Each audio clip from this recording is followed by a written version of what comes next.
Hi everyone, I'm Divya Mehta and I work with the products team at DSP.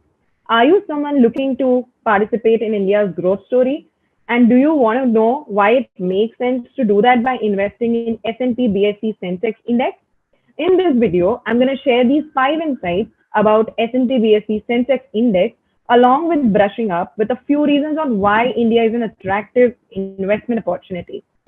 One of the drivers of return we know is earnings.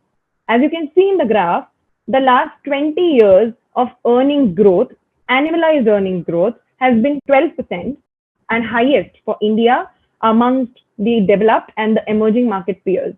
Although earnings could be intermittently be bumpy, but has shown a strong growth over a reasonably long period. Second, to boost growth in an economy, capex, which is capital expenditure, is critical. Out of the total government expenditure, share of capex has risen to 22% compared to 12 to 13% a decade back.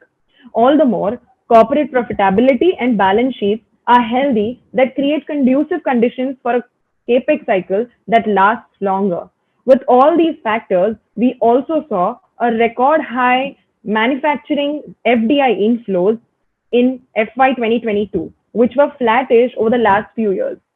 Another reason, there are very few countries who've been able to bring back their inflation within their target mandate.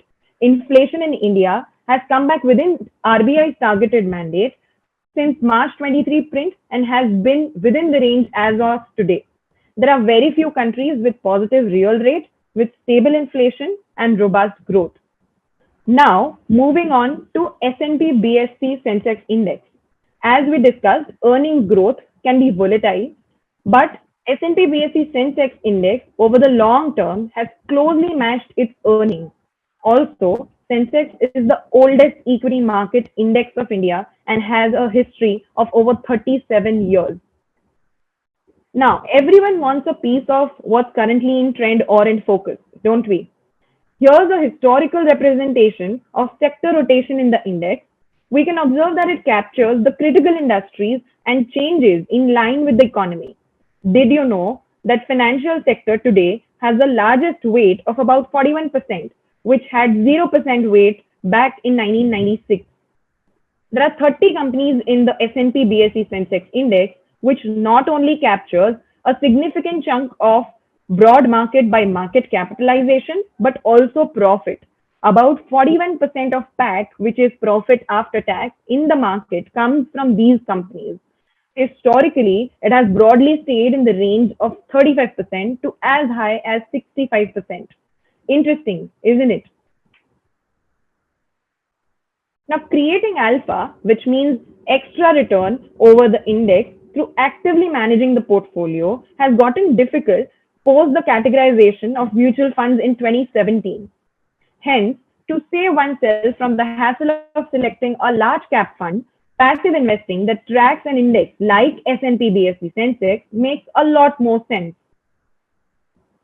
Here, we're trying to show the percentage of large cap funds that outperformed Sensex on a 3-year rolling basis. And if you can see, that has significantly dropped after October 17. Most broad market indices are based on their float adjusted market capitalization. However, the S&P BSE Sensex Index not only considers that, but also considers liquidity factor to form an index of these 30 companies.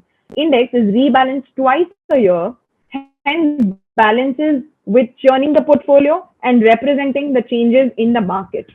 Before I conclude, let me also give a brief on the current valuation, the index portfolio, and its historical returns.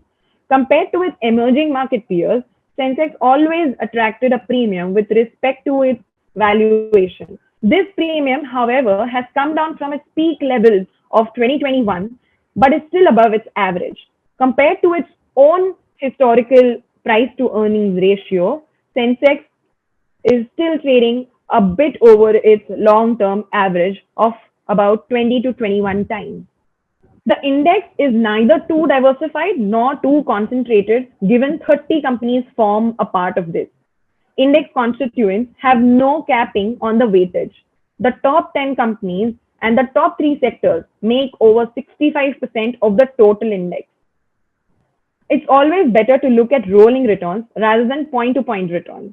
The median returns for a holding period for 1 year, 3 year, 5 year, 7 year, and 10 year has been in the range of 12 to 15%, as you can see in the graph. However, the least return that an investor would have faced has improved significantly from a negative 55% to 5 odd percent if held for a longer period of time.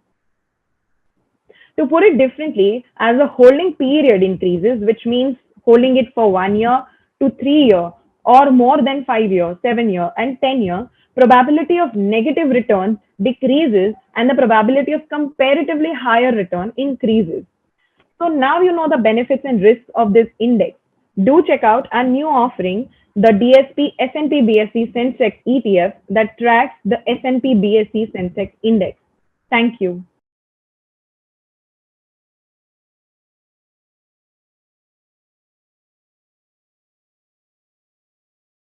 Mutual fund investments are subject to market risks.